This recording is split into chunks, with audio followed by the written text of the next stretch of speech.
Welcome back YouTube, it's OldChevy4x4 and Clyde running around somewhere all out of breath. Guys, it is the 11th of November and today we're going to take a quick look at the process of repairing the hand crank for the Hart Parr. I'm going to show you the first time it's been started with this hand crank and Lord knows how long. And we'll take you for a quick ride around the yard and then we're going to winterize it and put her to bed for the cold weather season. So that said, stick around.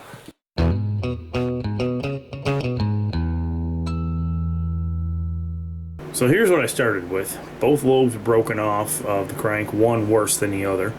I did not have anything cast iron that was like thick enough to build them back up the way I was envisioning in my head, you know, and I kind of contemplated building up some weld on there and machining that down, but I've not had the greatest of luck with welding cast iron. So I opted to braze. So I ended up running to Harbor Freight and I picked up a anvil, one of their cast iron anvils, a little cheap anvil. Actually worked out pretty good because it was on clearance. And I chunked up the horn on it and I molded it up as close as I figured it needed to be, you know, to start out, roughed it in. And then I drilled it and cross-pinned it into the crank and brazed it from there. And then spent, you know, a little bit of time with a grinder and a die grinder and a flat disc and just did what I had to do to get it machined down pretty darn close to what it should have been, and I'll be danged, it worked very well.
Well, we got her backed into her little home here.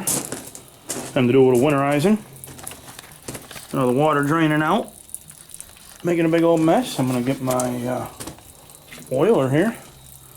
I'm going to go along and oil all the tappets, re-oil the main drill heavy, just roll everything over a couple of times. Oil up the governor and the sleeve and the bearing that rides on. Same way with the valves on the backside. And as the sun sets on a beautiful November the 11th, crickets are still singing. We say goodnight to the Hart Parr, put it to bed for the winter, and I say to each and every one of y'all, thank you so much for watching the videos, checking out the channel, leaving the comments and all that good stuff. Do me a favor, stay safe, stop back. We'll catch you in the next one.